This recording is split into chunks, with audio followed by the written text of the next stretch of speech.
What's up, everyone? This is your boy, Sipiwe Yolambata. I'm back again with a new entrepreneur video. I'm still in Nelspruit and I'm so excited because I'm going to be interviewing another entrepreneur who's doing so well. My brother, I've heard a lot of good things about you. How are you? I'm very well, Spiwa. How are you doing? I'm doing well. It's good to finally meet you. Thanks a lot. Same here. Yeah, can you please tell us about yourself? Who are you? Basically, Usabelo Zulu from Nelspruit, pharmacist. Basically, practicing inside the CBD of Nelspruit under Russell's Pharmacy. Oh, nice. So you run a pharmacy business? Correct. I run a pharmacy and also a clinic as well, basically a medical center. Shucks, wow. And then can I ask, so with regards to the business, is it something that are you the founder of the business, the pharmacy? To be honest, the business, I joined it a couple of years ago. It's Russell's Pharmacy is one of the oldest pharmacies in Nelspruit. Actually, is the oldest pharmacy in Nelspruit. I think it's been around for more than 60 years. Wow. So after my training as a pharmacist, basically the studies, I had an opportunity to join it. But before I did, I started with Department of Health and Correctional Services. And after that, basically saw an opportunity to come into the business. And I've been here ever since. And from there, basically been growing with another pharmacy and a clinic and so forth. But it's basically an introduction into this business from a couple of years ago, yeah. Oh, okay. So in a way, it's like you bought the franchise of the Correct. I bought into the business itself, yeah. Sure. Oh, man, you are doing so well. You are a young entrepreneur, but you own basically a franchise. Correct. Can I ask, when you purchased the franchise, or when you went into this business, did you have funding? To be honest, I did not really have enough funding. The reason why I say enough is basically the cost of actually coming into a business like this. It wasn't as established. The business itself was a bit small. But the cost of actually coming into it or buying into it, they were very enormous, but I did not really have enough funding. So the only person that actually funded was my father with a very little amount. But from that little amount, basically is finding ways into establishing myself and basically growing in the years to be where I am today, yeah. Okay, and then can I ask, so when you say you didn't have enough, that money didn't have enough to purchase the franchise, or it was more like a capital, or how does it work? Basically, at the end of the day, I will just say this: to come into a business like this, I needed millions. The only amount that we could actually try to gather together, my father tried so hard to actually make even a loan. So basically, that loan was run up at 100,000 rands, and 100,000 from a couple of millions was not enough. But that was the only start that I actually had to actually come in here. Yeah, the reason I'm asking that is because most of the time when entrepreneurs don't have funding, or they have a vision, they want to buy a business, they give up because of not having funding. But you had this dream. Correct. Yeah. It's very difficult. It's very difficult to come into such a business, or basically any business. So that's one of the things, the hurdles which most entrepreneurs have. But the mere points that you are an entrepreneur, you have to actually see past that. You have to make it work. Just to relay it a bit, I mean, I had people that were promising to fund over 400,000, 500,000 as a deposit just to try to join, Yeah. And at last minute, nobody did. That's where we resolved to actually making that 100,000 rands loan. But from there on, I mean, it's either you give up or you try other means. Yeah. From there on, basically, it's about wherever I could try to actually secure that kind of funding, basically to buy into this kind of business. I had to. That was the long dream that I had. So it's either you give up or you try. But being an entrepreneur, that's exactly, should I say, the definition of it. Yeah. How to make things work out of nothing. Wow. That's the thing. Wow. I'm sure a lot of people are going to be inspired just by hearing that. And one thing I noticed when I came in here, you are the owner of the franchise, but I saw you moving around. It's like, you are also working, and sometimes when, business people own businesses, they relax and they get people to work. But you are still running around, Spiwa, the first thing that I've learned, which to be honest, it's all the other business people that I had to look up to. I mean, their advice was to be part of the business. If I want to see it grow, I have to be part of the business. That means basically leaving a bit later than everybody else, coming in a bit earlier than everybody else. You know, sometimes definitely you come in on time. Even I have lunch. I also have lunch hour. I also have an hour lunch.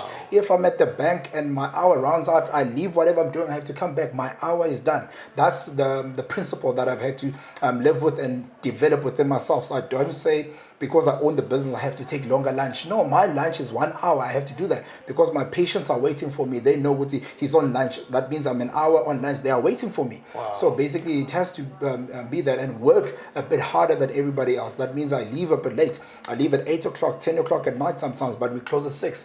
Those are the principles which I had to learn, and I'm still learning even today.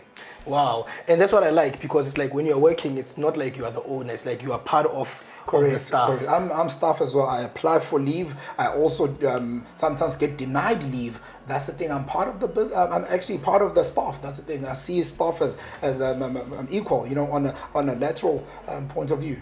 Sure, Mr. Zulu, you are doing very well. You are doing very well. And I'm sure what you've just said now, a lot of people are going to be inspired, especially hearing that when you also own a business, you have to be part of the business, you know. Correct. You must not just let other people just do the work. You must also, you know, you must treat it like it's a business. Correct. And then I would like to ask this. Why Nelspruit? Because I mean, a lot of people choose Gauteng, you know, Johannesburg as the place to settle. But you've settled in Nelspruit. Why Nelspruit? We can't all be everywhere, you know, or be in one place. To be honest, it's my hometown, number one, and also developing and also tending to my patients. I mean, I'm in healthcare, so at the end of the day, which place is the best to contribute back into the community? It has to be this place, you know. Home. Yeah, it has to be home. I have to start somewhere. I mean, that's the thing. If I get to help people, I have to help them here. I mean, some of the people actually, you know, they don't really have funds for healthcare, but I have to help them. That's the thing. It's people that I'm giving back to the community. That's what I actually do. That's why I'm here, not basically searching for wealth anywhere else. But I have to start here, contribute back into the community and take it from there. So can you say that there are opportunities for young people in Nelspruit? Definitely, Nelspruit is the place to be. At one time, it was the fastest developing city in South Africa. So definitely, it is a place where people can actually realize a lot of opportunity. I mean, Cape Town, Joburg, and Durban, it might be a bit congested. You know, a lot of people are going there to realize their dreams, but develop all the other developing towns as well. Develop them, invest in them, and work there and realize your business is there. You know, the towns are waiting for young people to actually establish something. Yeah, and that's what I'm loving, because I can see that Nelspruit is so developed. You know, the town is very, very developed. Correct. It's a beautiful city as well. Mr. Zulu, I don't know, in closing, is there something that you would like to say to young people out there? Maybe they want to start a business, but because of funding, or, you know, they don't know where to go. Is there something that you'd like to say, maybe to motivate other young people? Spiro, to be honest, there's one thing that I can actually say amongst many is young people out there, whenever you meet a wall, it does not mean one should give up.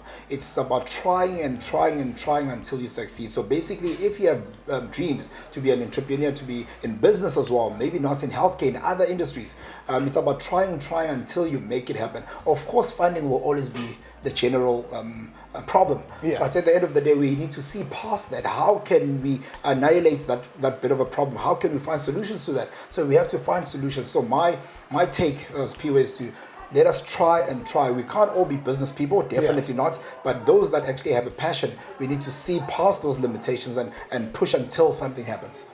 Nice. Wow, very, very, very inspirational words. Oh, before we close, you mentioned that you have a clinic as well. Correct. I have a clinic. It's been running also definitely for many years with a sister there, and just alongside there's a doctor. So basically, we have a full scope practice. Okay, and then at the clinic, what kind of services do you provide? So maybe if people want to come? At the clinic, we provide basically immunizations, family planning, a baby wellness clinic, and also general consultations, you know, primary healthcare. Those are the things that we actually specialize in. Okay, and then you're based here in CBD. Correct. It's what's the area called? This area is basically the CBD, the Promenade Center, and we just alongside Boxer, and yes. Okay. No, I'm asking Mr. Zulu because I'm gonna put the details of the pharmacy in the description so that if people wanna come, they can know they can come here. And also I'll put the address and your contact details as well. And then so at the pharmacy here, so it's just basically medication that you provide? So basically, I think now at the pharmacy we have a lot of assistants, pharmacy assistants as well qualified. We have basically another pharmacist as well, Pete Mayer, along with myself as well. And then, as I said, we have a clinic with a qualified nurse and a doctor alongside. So basically, in the pharmacy, we provide more than just medication. I mean, patients consult. They consult me, they consult Pete Mayer as well. So basically, and they consult the pharmacy assistants, very educated, very qualified as well. So we do all those primary healthcare consultations and also provide the medication and sometimes referral. Definitely, we work with alongside a team of doctors as well that we refer to basically around us. So we try to work as a holistic team in Nelspruit. Sure. And how many people have you employed so far? To be honest, as PO, I've employed basically over 35 people. Wow. And in this pharmacy, at the time I had another pharmacy basically, which is now run by friends of mine. So basically we try to actually give back to the community, as I said. But this pharmacy holds more than 35 people. Sure, you've created jobs for 35 families. Correct.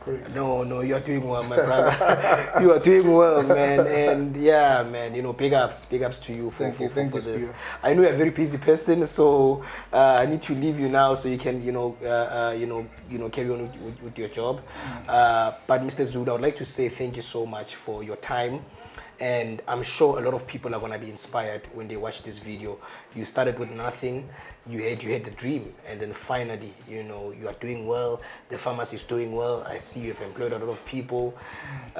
Big ups to you. No, thank you, Pio, and also just you being here. I mean, so many kilometers, basically, Johannesburg and Nelspruit is far apart, but you are here to talk to me, and that means a lot. It motivates me and motivates other young people as well. I mean, when coming in here, those other people that see you coming in inside here, they also become motivated. They're asking, who's this guy? But at the end of the day, Pio, whatever you're doing, you're inspiring people. You're not just touching one person, but you're inspiring millions of other people, that want to see this kind of things.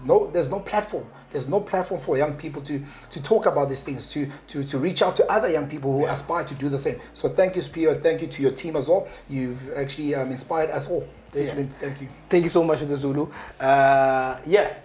From me, your boy, Sipiwe Yolambata. Don't forget to subscribe to watch more videos from Favor Niga.